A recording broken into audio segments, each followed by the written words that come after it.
Welcome. Good afternoon, everybody. My name is Lee LaFave, and I am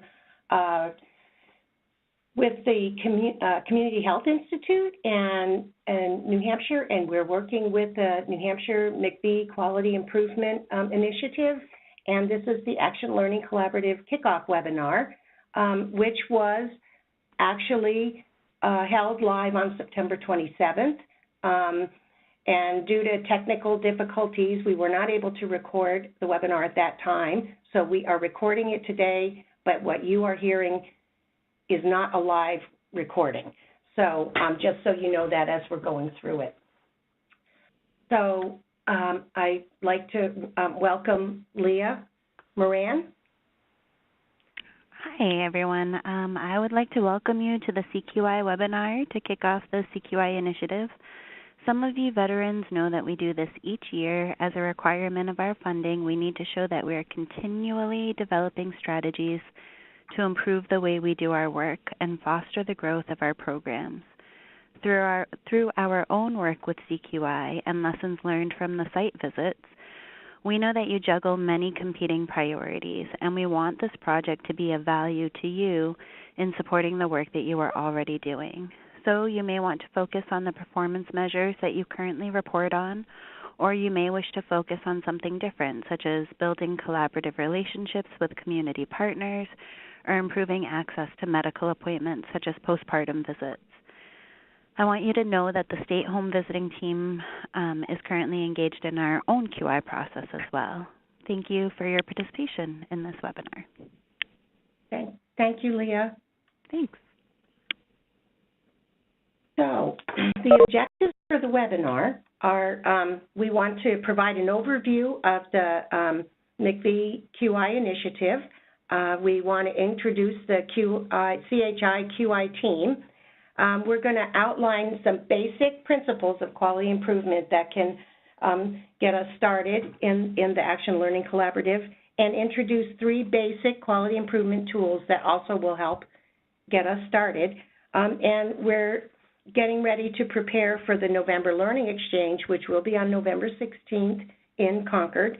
And hopefully you've received registration information and have registered for that.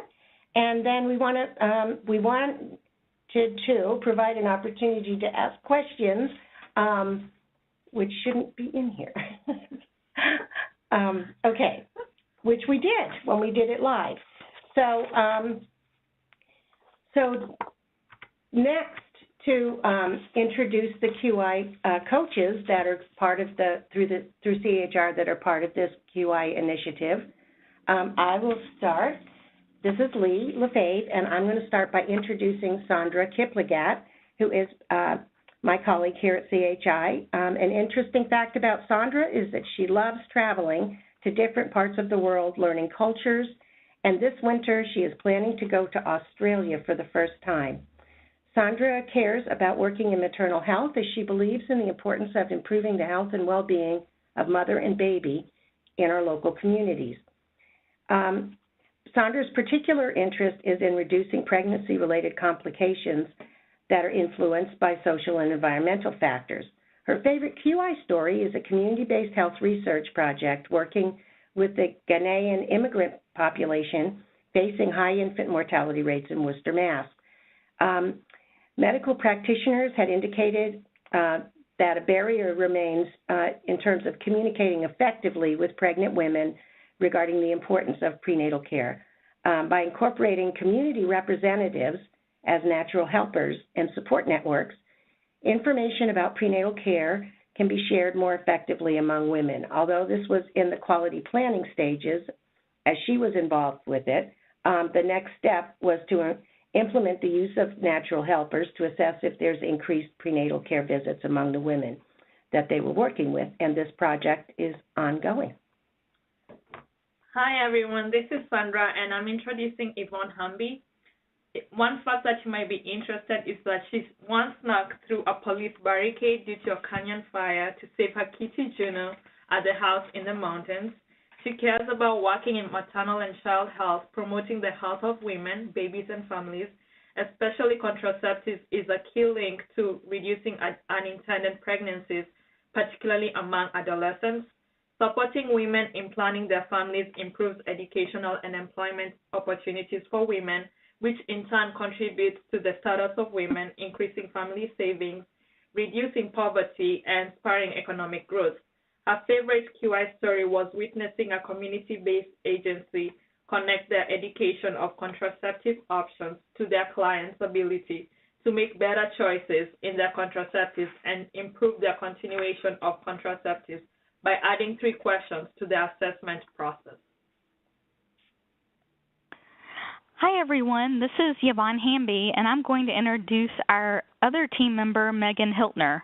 One fact that you might be interested in to know about Megan is that she set a goal to complete a slalom water ski course by the time she's 40. She's close, but only has a few months left to reach this goal. Fingers crossed. She cares about working in maternal and child health because promoting the health of women, babies, and families, especially those who are vulnerable, is essential to our future.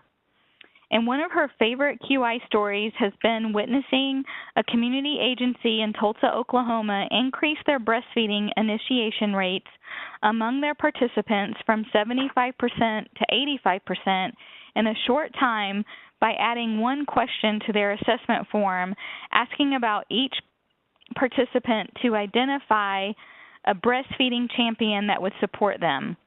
Staff could engage both the mom and her champion prenatally once the baby was born, as well as postpartum. And this is Sandra. I'm introducing Lee. This is Lee LaFave. Lee has practiced nursing for many years and has worked in a wide range of settings, including acute care, long-term care, adult psychiatric units, and hospice. Of all this, she found working with families in their homes the most satisfying. She cares deeply about maternal and child health as it offers possibilities for improving the quality of life for families, and she is focused on the future. Her favorite QI story was working in Uganda, Africa, with health units to improve routine immunization rates for hard-to-reach children. Lee had a role in working with individual teams that included community health workers to identify families who had not immunized their children, understand barriers unique to each setting, and test the ideas for change that resulted in improved immunization rates in 5 communities. Thank you, Sandra. So in the live webinar, we had polls, and we asked participants whether in the webinar whether they had participated in the trainings through the Institute for Healthcare Improvement that were part of previous QI projects through the MIECHV program. And of the participants on the call, we had 35% had reported that they had participated, and 45% said that they hadn't. So we have some people with that background anyway that are going into this project with us. And then the second poll was we asked them if they had ever participated in an action learning collaborative. And the questions here was pretty much half and half of folks who responded said that they had or hadn't, so exactly even. And these included 20 participants, and 8 of them had said yes, and 8 of them has said no. So, and 4 out of 20 he did not answer. So, so based on the poll results, we see that 40 have participated and the other 40 haven't participated in an action learning collaborative. So I kind of will give you like a short definition. An action learning collaborative involves working like a small group on real problems, taking action and learning as individuals, team, and organization. It's sort of adopting best practices and creating changes within the organization as a result. So as the definition is, It will be shared learning and reflection among local implementing agencies, you guys, to enhance family functioning and to promote healthy child development, growth among vulnerable populations. Some of the goals will be to assess locally generated insights to improve the LIA processes in response to the home visiting services, develop key insights to describe barriers and assets associated with an LIA's ability, apply quality improvement tools and methods, which will be later discussed in this presentation, using those tools to kind of implement quality improvement practices and enhance our continuous quality management reporting.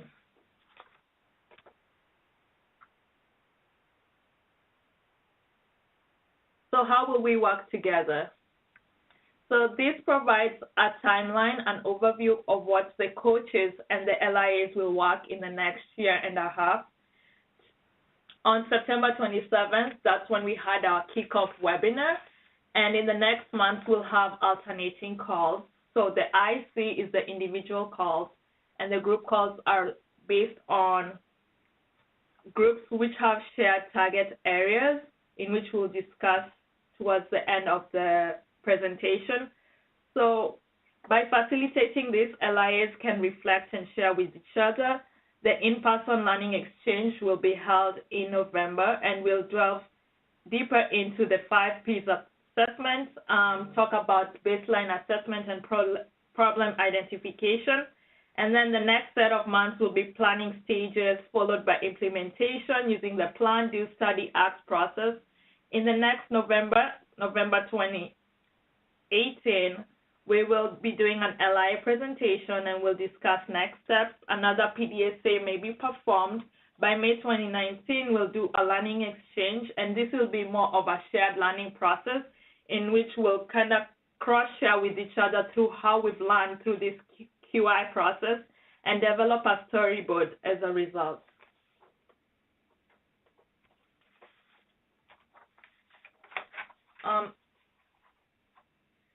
So action learning, this involves taking action and reflecting upon the results.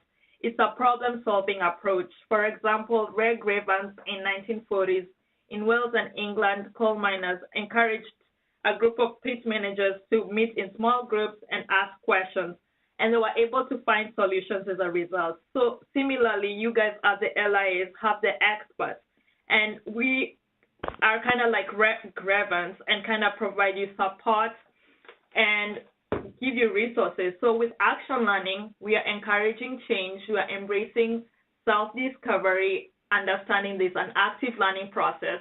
It's an all teach and learn process.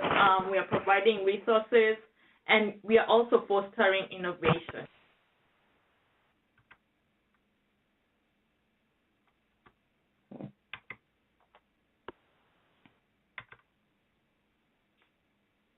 So it's an all teach learn. So it's kind of both of the coaches and the LIAs are in this together. Mm-hmm.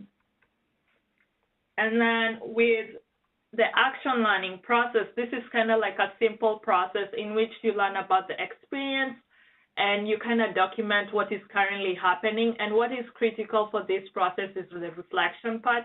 You're making sense, you're investigating. So by reflecting, you can kind of make new steps or kind of include new changes for the next planning process. And in the next slides, Yvonne will talk about the benefits and expectations of participating in the Action Learning Collaborative. Yvonne? Thank you, Sandra. So we'll go into a little bit about the benefits and expectations of participating in the Action Learning Collaborative. So what will the CQI team do to help you? We're going to help you utilize the QI tools that we're developing for you to determine barriers and enablers associated with providing the HFA services to your participants. Also, these QI tools will help you determine changes or interventions that you can implement to improve those services. And we'll help you really identify and, match up the appropriate QI tools to really look at those, to determine those changes or interventions. We'll work with you through the implementation of those tools to develop the best QI plan for your program that aligns with existing deliverables and performance requirements. That is informed by your current practice in your program and incorporating information from your recent site visit. And that also includes the design of at least 2 cycles of test of change over the next year and a half.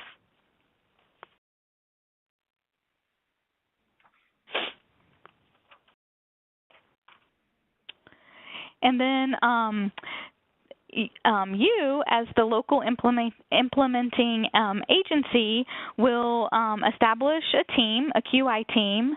You'll complete a baseline QI skills assessment survey so that we can have a good understanding of where everyone on your team is, so that we can, really work with everyone where you're at with utilizing QI tools and understanding QI processes and methodologies. We really hope that everyone actively participates in the collaborative learning with one another, because I think, we think there's as much learning that happens from peer to peer as from coach to peer.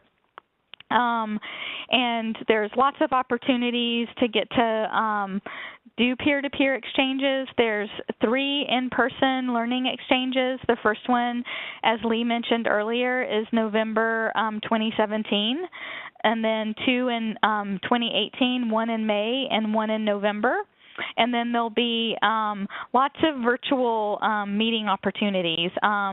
There's coach-facilitated monthly calls, and those alternate between virtual meetings with other teams working on similar improvement activities, as well as individual team calls, so one-on-one calls with the coach just with your team. And then we hope that you're going to actively, continually assess and improve processes and structures within your program and collect and report data that tracks your project progress, because we all know what gets measured gets improved. So why is QI important for your program?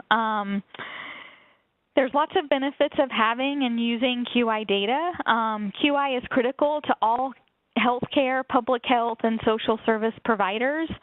We're all working with reduced budgets while the demands for services are increasing. Stakeholders, whether they're participants that you're serving, other community partners, or funders, are demanding accountability for resources expended. So those are some really critical benefits to having and utilizing your QI data, in addition to the ones listed on the slide, which are really great and tangible ones: improving family outcomes, identifying more efficient processes to deliver your services, optimizing resources because you've developed more efficient processes, preserving institutional knowledge because you're documenting your processes, and so that helps when you do have staff turnover, continuity of community connections, and then ensuring the ability to meet regulatory requirements, whether that be for that intervention like HFA or the state or federal regulatory requirements. And all of that equals sustainability.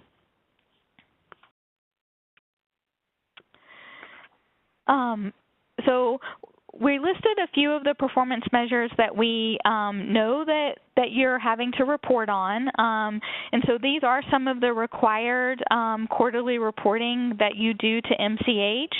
And you may want to identify one of these or some of the other ones that performance measures that you are already reporting on, as Leah said earlier when she welcomed everyone to the webinar for your test of change.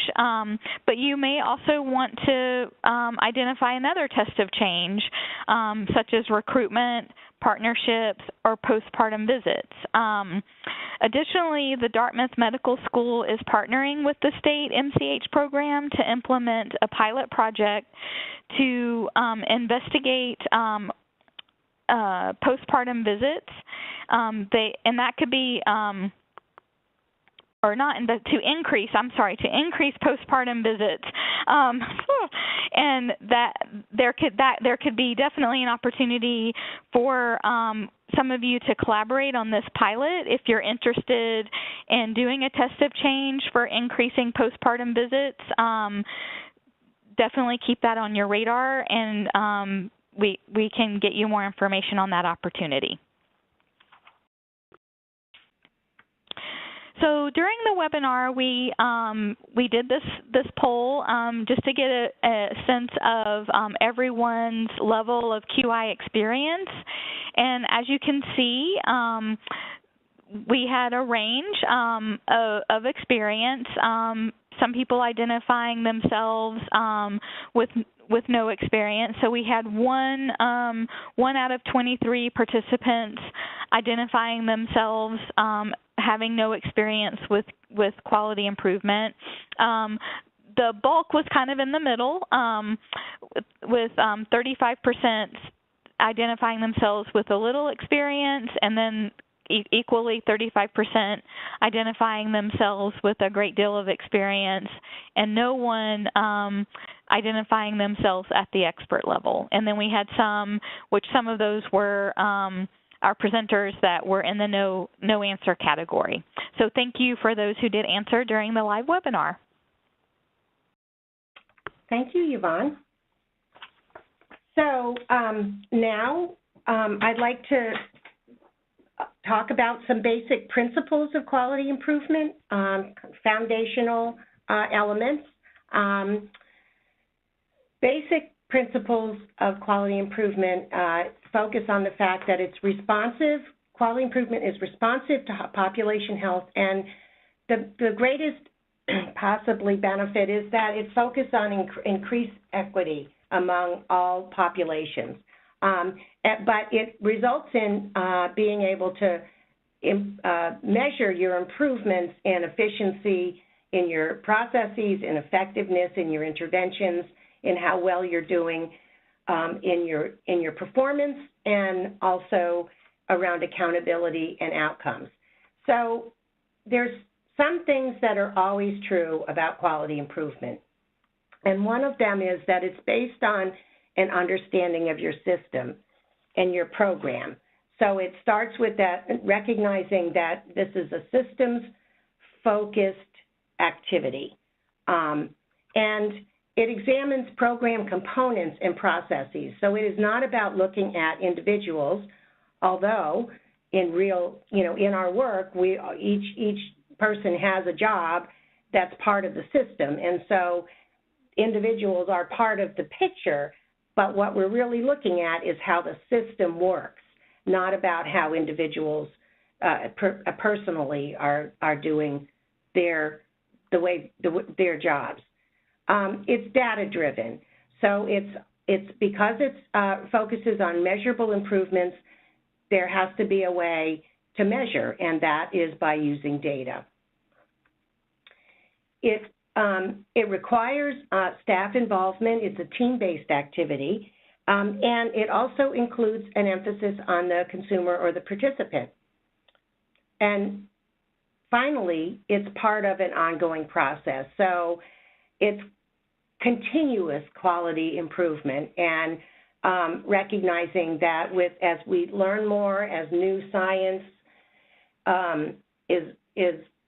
evolves, that there's always room for improvement. So looking at those basic principles, first of all, we're talking about recognizing quality improvement as focusing on systems.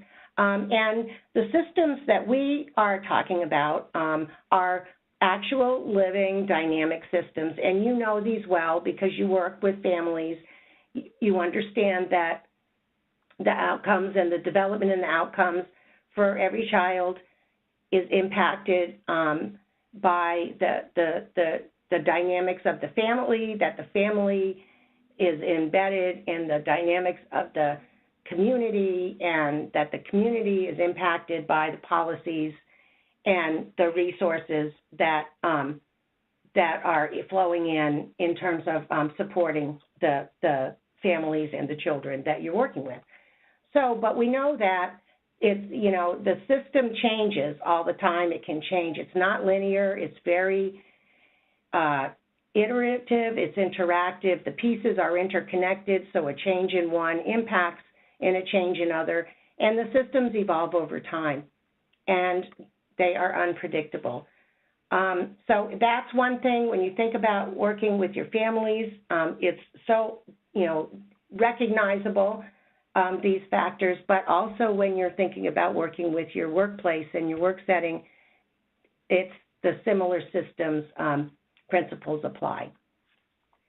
So this is a diagram that just I like to show this because it really helps to visualize how that Bronfenbrenner levels of systems on the previous slide with the child at the center and the family and the communities. But with the smallest, in the system that we're talking about, the smallest unit is actually the local implementing agency and so your programs. And it's at that point in the big system of home visiting and social services and healthcare that the families that you work with intersect with that big system through your organizations. So you are really that important point of contact where all the big rest of the system is, you know, underneath or behind you, but you're the place where that interaction and that interface happens. So, but you're embedded, and each of you are, in the middle section, which is includes the state level. It includes the support that CHI is providing. It includes HFA and kind of the guidelines that they identify and require. And it's that system, it's that level where the conditions, you know, for success or failure are determined. So that's where the state is working to ensure that you have the support, the training, the resources, and the coaching, and for example, in this initiative, to support your success in being able to support the families that you work with. And then the state level and all the state levels around the country are actually embedded in the larger macro system, which is this federal level system, which is where the big policies and the big regulations are generated, and that impact the state and also impact the work that you're doing. So it's systems embedded in systems, and when I say it's all about systems, this is what I mean. So this is just another visual that puts our specific entities into that kind of a visualization. So there's 11 sites, 11 LIAs, and this is where the families intersect with the system. But at the state level, we've got a lot. There's a lot going on that's happening. That's to ensure an environment that supports you. And one of them, obviously, is the Maternal and Child Health Program, which is, as Leah mentioned, is working on their own quality improvement process right now, and they're working with the New Hampshire Public Health Improvements section at the state to help them with their processes. But they're also working with us at CHI and the New Hampshire Tobacco Prevention and Cessation Program, which you all are also working with. And through CHI, there's several activities and supports that are in place, and one of them is that we're working on, not us, but another group within CHI is working on developing marketing materials for HFA in New Hampshire. We've also got, and you're familiar, and all know Katie Robert and her training support that she's provided, and that is continuing. And then the quality improvement initiative that we're introducing today is another aspect and way that CHI is supporting the state in helping to ensure that you have the environment and the skills and the resources that you need to do your important work. And then HRSA is the federal level that is impacting through the resources and the regulations, the work that the efforts of the state. And Healthy Families America is working across all three levels, but most closely actually working with you as the local implementing agencies. So that's kind of a really standing way back and looking at the system picture, but just to find a way to think about where your organization fits in the big picture. So, excuse me.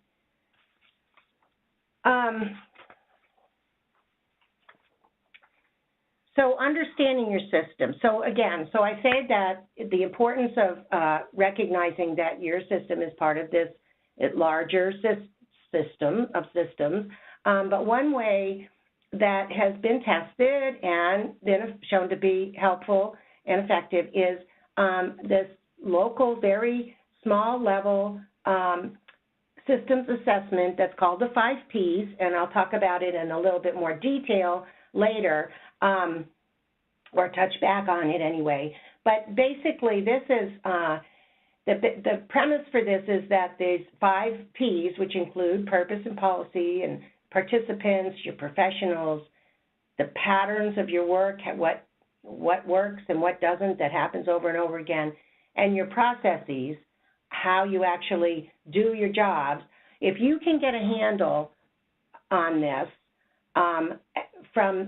through the lens of a particular issue that you recognize that that you would like to improve. For example, if you're looking at improving postpartum visits, then using the assessment that we'll provide a template for you, but using that assessment to look at, understanding, why that's important, why your organization is doing that, and what kind of policies and regulations are important around that, and then who are the participants that it touches. And of course, that will be families. So it will be moms, it'll be babies, and understanding actually it will be postpartum moms and babies. So there's a very targeted population, and understanding who actually are the professionals or the staff that are involved. And that would be thinking from a very broad perspective to include everybody that touches the process. So it would include the visitors that are doing teaching and encouraging families. It would be the provider organizations that are providing the postpartum services, visit services. It would be schedulers. It would be anybody that would have within with staff or professionals that would have any touch of the patient within that system. And then you would want to understand your baseline, where you were at, how what you were doing, what the outcomes were now, in terms of processes, how you do what you do currently that affects that outcome of postpartum visits. So So if you could have a handle on these aspects of postpartum visits, you would have a very good understanding of your system around that issue. So there's a tool for understanding your system. And then QI is a team activity. I mentioned it's critically important that that QI is a team activity that includes the endorsement of leadership, that leadership at an organization recognizes that it's important to do and recognizes that it requires time and effort and energy and access to data. So recognizing and providing those elements is critical to the success of QI activities, team activities. The team should include somebody who is a quality improvement champion, who likes quality improvement, believes in quality improvement, that can kind of steward and keep, herd cats to keep people on the same page. And it should include somebody that has the authority to make decisions, because if you're talking about making changes, you're talking about if in order to implement them, you have to have the authority to make those changes, and that person needs to be on the same page, if not actively involved with every single meeting of the QI team. And you also, of course, want somebody who knows what they're talking about as it relates to the process. So you want content experts. And critically, you want frontline staff who understand how things actually work, because they're the ones that are going to be able to say, there's no way this is going to work. And if they believe there's no way it's going to work, it's not going to work, because they're the ones that are going to be at the front end. If they don't, and if they're not on board, it's not going to work. And it may include, you may include participants on your QI team, and that's a very, if you can do that, sometimes it's challenging to do, but if you can do it, it provides a very rich perspective on the way that you're doing work and the way that that it's received on the service end. So, and then I said it's data-driven, and data can be used in a variety of ways. It can be used to help identify where staff might need education or training, so it can inform that process. It can help to track and recognize whether a new strategy or approach that your program is implementing is making the kind of changes that you hoped that it would make. And it assists with program planning and the direction of services to specific populations in your community that might benefit from them. It also assists with evaluation. And importantly, and this ties back to that developing the marketing piece, it can support you in communicating your program's effectiveness. So it provides evidence for the hard work that's inevitably part of your job every day, that is helpful in communicating the value of it. So those are some different ways that QI can be useful. And the data can come from a number of sources. We usually think of data as being numbers, and oftentimes they are, and that's certainly very valuable. But data can also be qualitative, because while quantitative data, the numbers can provide us with hard numbers for measurement, the qualitative data can be valuable in showing why something happens, or getting input from people about possible approaches for improvement.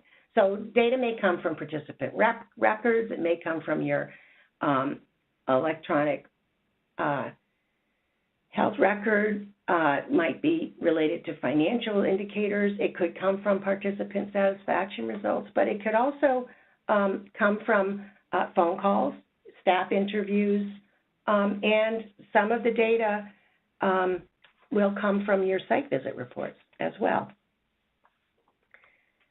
So we asked the question, what percentage of the changes made at your agency are based on measurable improvements? And what we found was that we found a range, and good to notice that nobody answered less than 10% of the changes. And the most, for the folks that answered, mostly they were falling between greater than 25 and 50, excuse me, which were there were 24 people on the webinar. 6 of them reported that they're greater than 25 and less than 50, which is the 25%. 5 of them, which just one less than that, greater than 50 and less than 75, and one person responded that almost all, between 75 and 100 of the changes that they make, improvements that they make, are based on data. So that's great, and we'll be looking at that again at the end of our initiative and see if we can move some of those numbers. So finally, in terms of the principles, the last principle that I mentioned was about quality improvement as a continuous process. And it's ongoing and it's iterative. And it's, you know, as Sandra mentioned about the Learning Collaborative, quality improvement itself fosters an environment for organizational learning. And really having an intentional approach to how work is getting done.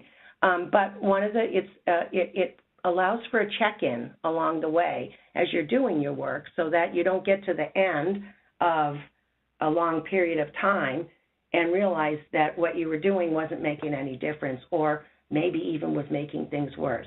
So it allows you, as you go along and check in on the data that's tracking your changes, it allows you to make mid-course adjustments and change things before they get further down the road. And it also allows you to see how different factors might affect each other in helping to make those changes. And the way that I always think about this is that, you know, it kind of is the difference between quality improvement and evaluation, where evaluation is generally something that happens at the end and looking backwards and saying, oh, well, you know, perhaps if we had done thus and thus, it would have made a difference, where quality improvement is looking more in a forward direction to say that we're checking on this as we go so that we can make those midterm adjustments and we don't get to the end and find out what we should have done. So how do we get started? The first steps are going to be, in this process, are going to be establishing a QI charter and a QI team. So the question, why develop a QI project charter? Well, the value and the purpose of the charter is to make sure that everyone supports the activity and that you have the resources that you need to successfully carry it out. And it basically identifies and makes you as a group, as a team, think about what is the beginning and what's in scope and what's out of scope of the target that you're going to be working on. It helps you, so it helps you define the purposes and the expectations.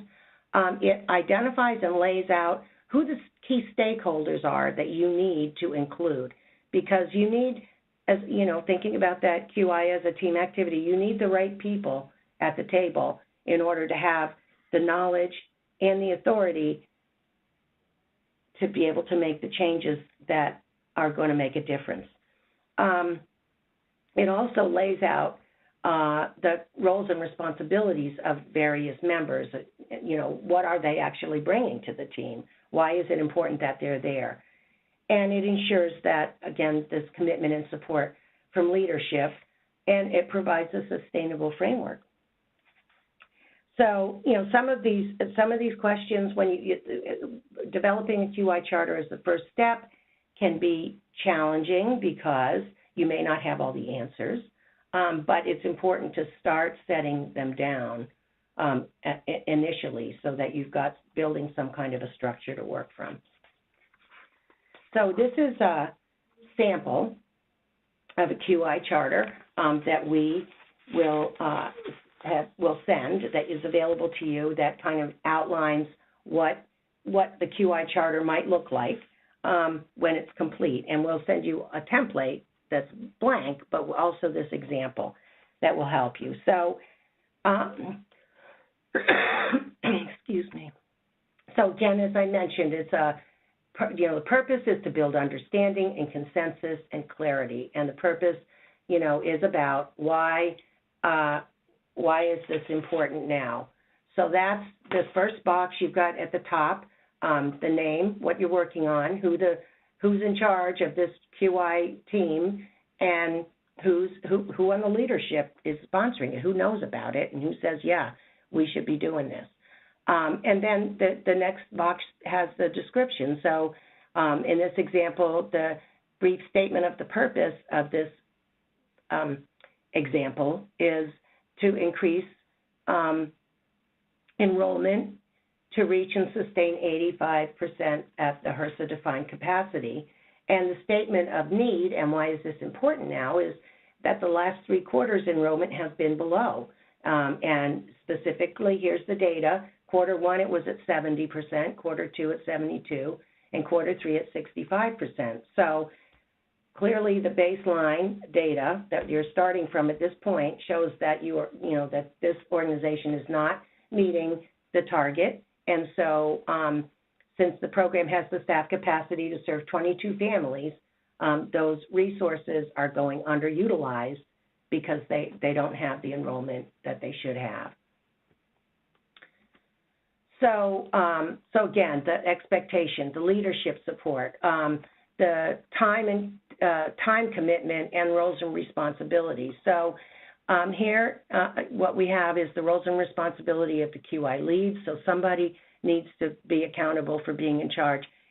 This does not need to be and should not necessarily be a supervisor, because what's so critical is that teams are not, that everybody that's on the team and at the table for the work and the conversation it's an even field. So there shouldn't be a factor of people, staff, hesitating to come forward with things that may be problems, or because they may fear that somebody's going to get in trouble with a supervisor. It should be it should be transparent, and there should be a flat level field. But somebody does need to be responsible, and here the example is Jane Doe, and she's going to organize and convene the meetings at agreed upon intervals, and she brings the ability to test new strategies in her role as an FAW, as well as she also brings strong communication skills, staff respect. And then the members, identifying the members, who needs to participate and why, and I'll show you another supportive tool that may be helpful for you in just a moment. But here you can see that they've identified the various people who are going to be on the team: Jane Doe, Amy Smith, the program manager, James Jones, FSW, and the QI champion, and Alice Baker, who's a supervisor. And then the roles and responsibilities of the project team members, which I'll get into more detail in the next slide. And on the other side of this sheet, the communications plan. So people need to know that you're doing it. who needs to know, what do they need to know. For example, they need to know that you've identified this as an issue, that you're working on improving it. How do you communicate in your organization? Do you have regular meetings that this should just be an agenda item on a regular meeting to update what's happening? Maybe you have newsletters, maybe you always just send emails or a weekly email, or however your organization works is the best way to embed that communications plan. And then, recognizing and identifying when that communication is going to happen. So, and then on the QI charter, there is, at the end of it, a place for team members to sign that they've agreed to it, that you're all on the same page here. And there's actually a place for leadership, organization leadership supervisor signature as well. So everybody's on the same page. That's what that's all about. So the QI team. So the QI team, the roles in the QI team, you've got the leaders and you've got the members. So what the leader is responsible for is assembling the team who can make the thing happen, making sure that leadership's on board and making sure that they're aware of the status of the project, establishing the schedule and making sure the meetings happen, and attending the monthly Action Learning Collaborative calls and actively participate in the Learning Collaborative, and to facilitate the team as it develops and implements the QI plan. So that's the role of the lead. The role of the team members includes attending the monthly team meetings, which are the meetings that Sandra outlined in that big timeline, which might include team meetings with the coaches, which might include the individual coach and your individual LIA, or it might, and alternately will include your coach and a small set of other LIAs that are working on the same issue that you ultimately choose to address. Team members are also, should be providing constructive and positive input into the process, participating in developing the plan and implementing the plan, and also educating staff who aren't involved in the initiative about the initiative. And they also should be learning QI methods and applying tools and skills. So for some LIAs, it is very clear who's going to be on your QI team, because you've got many small organizations, and you just know that's who you've got and that's who's going to be on it. But for other organizations where you have more people, and you might need to think about deciding who should be involved, you want to think about, as I mentioned earlier, people who are involved in delivering the service, and that's either your staff or other staff, maybe partner staff, somebody who's authorized to make changes, somebody who understands something about data collection and reporting, especially if you've got somebody that can access and retrieve data from your ETO. That would be a boon to your team. And you need topical experts, and they want to include participants, and hopefully you have staff who are interested and knowledgeable about quality improvement. So this is the second tool that we're talking about. We talked about the charter. This is the key influencer analysis tool. And this tool can help you think about the questions, so the categories of staff to continue to consider, that address those issues, which staff positions deliver services which impact the target service area performance. And it asks you to think about what the process needs from that person, and then who might it be. And here's the last column, which says, are they on board? So this is just a tool that can help you think through who should you be considering to be part of the team. And one of the things that people often may not think of is to think about who does not think that the change is necessary, because that person, if you can get them involved, you're going to be addressing barriers before they even come into play. And if you get that person involved in looking at it, understanding the issue, and then thinking about how to address it, you have already alleviated a barrier that you might be facing. So, and then the third tool that we want to mention is the 5 Ps assessment, and this I talked about earlier. That thinking about starting with what is the main issue or problem that you're trying to address, and then from there saying, okay, with regard to this issue or this problem, what are the issues? What are the purpose and policy issues around that? Why does it matter to us as a home visiting program? What purpose does it have in the context of the broader mission of the organization that we're part of?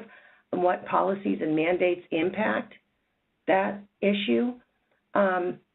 And again, and then in participants, who do we serve? What's special and unique? So we know that there are some commonalities across every single LIA.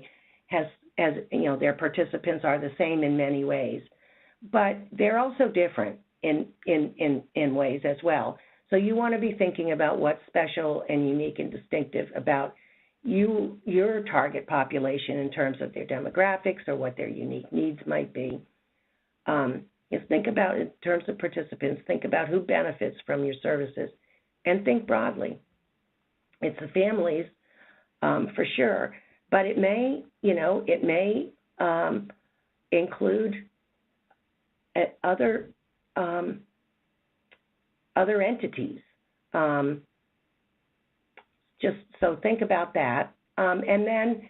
And these questions are guiding questions. They're not questions that you have to, like, if it doesn't fit, you don't have to try to figure out how to answer it if it doesn't fit to what you're looking at. But these are guiding questions. In terms of the professionals, who's involved, what skills are required, what are your staff backgrounds, what length of employment, what are continuing education needs of your staff. And then, as I mentioned, you want to be thinking broadly about who the staff professionals are. You want to make sure that you're including who might be involved or affected by any changes around this issue, and who's involved at every point of scheduling, securing the space, making sure that people are engaged. All those factors are important to think about. And then, in terms of processes, this is about how do you do your work, what's in place. And depending on what issue you're trying to address, that could include things like staff orientation, how do you do reflective supervision and performance reviews, how do you actually do what happens during the process of family and participant enrollment. How does your referral sources and your referral process actually work, your creative outreach? And then think about, once you have a handle on how that actually works, then you can really start to dig down and drill down and figure out what kind of changes might be effective to make. And then finally, the patterns, what happens over and over again that shows what works and what doesn't work. These are your data.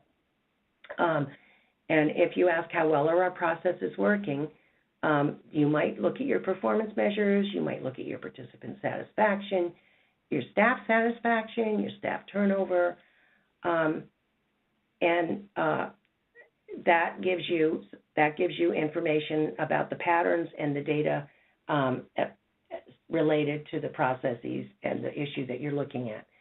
So this will be something that we'll be talking about again, but as just an introduction and an exposure to it, these are the questions, and as you when you do this, as you think through it, if you think about what factors enable or hinder or present barriers around each one of these dimensions. So, what's helpful and what isn't in terms of the policies, in terms of your participants, et cetera. So, this is another poll, and what we did was we took some likely possibilities that people might focus on, and put them in a poll and asked people to select which target area is your agency most interested in, recognizing, emphasizing that this is not a binding question. This is just a way for us to gain some ideas about what what types of focus areas people might be leaning toward.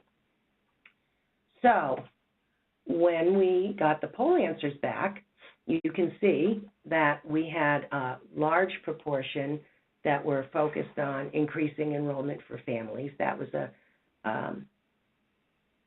greatest, the heaviest weight went there. Most of the people that responded there. We had increasing retention for families as well was second. And then cultural sensitivity, which 9% is actually 2. So for the 32%, that was 7 organizations or people, and increasing retention for families, 3 people thought that their organization was leaning in that direction, and 2 for cultural sensitivity. The 5% are 1 person thought that they might be looking at increasing retention for staff, 1 increasing referrals for development, improving connections to community resources, or improving documentation or administrative tasks. So that's what we've got from the people who were there who actually voted. So we know that that's not a full picture because everybody wasn't on the webinar, but just for an idea of where things were landing at that time, there it is.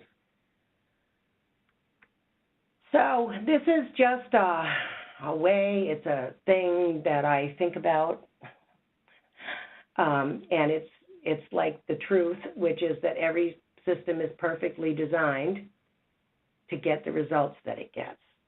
So your system, the outcomes that you have are a result of the systems that you have.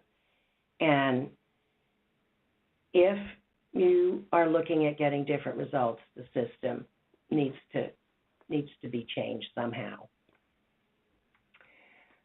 So, next steps. So,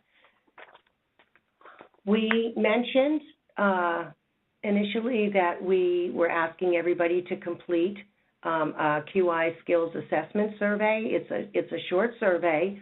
It shouldn't take but a few minutes to do, basically asking about your comfort with various QI skills or tools.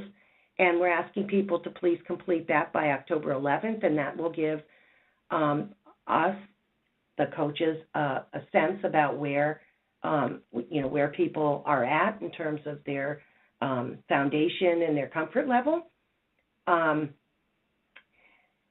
We ask that you establish your team and complete your charter and send it to us by October 13th.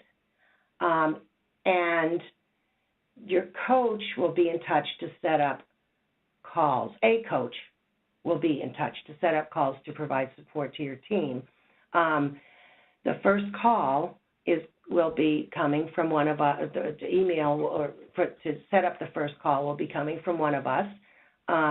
And the purpose for that call will be to review your charter, to answer questions if you have them about your charter, and then to go back and review the 5 Ps assessment in preparation for the Learning Exchange, which is on November 16th. So we will be sending to everybody the tools that we outlined today. which were the charter, the stakeholder analysis, and the 5 Ps assessment. And the plan is for 2 things. From the coaching perspective is once we have a sense about where, which teams are going to be focusing on which issues, then we'll group the teams together, and then we'll be able to assign one of the coaches to each team. And then the other thing is that in November, on the 16th, for that learning exchange, the morning time is dedicated to working on your QI process. So what we hope to do with the calls that we're going to be setting up in October is to help you be ready to start collecting that information that's part of that 5 Ps assessment that you can bring to the learning exchange, which will give you the information and foundation that you need to work together as a team, applying some new tools to dig deeper down to really be able to hone in on what it is that you want to focus on, what it is that you want to do, and how you're going to actually plan to get there. So that's what's in front, and I don't think that there's anything else on the schedule right now. But I do want to emphasize that we hope that you will always feel like you can contact us if you have questions, that we're not, if you're working along as a team and you're not, you have questions, that you don't need to wait until the next phone call to reach out to us, so that you're not stuck waiting for that to happen, that we can support you along the way. So last thought, change doesn't necessarily result in improvement. We've all seen lots of changes, and they can go up, down, or neutral. But if you're any improvement that's made always involves a change. And even though sometimes it may seem like you've got to stop what you're doing to embrace quality improvement, that it does require that to look and focus, but that it's a good investment, because it can make your life in the long term a lot easier and improve the outcomes for your families. So with that, we can close. Thank you for your attention, and have a good day.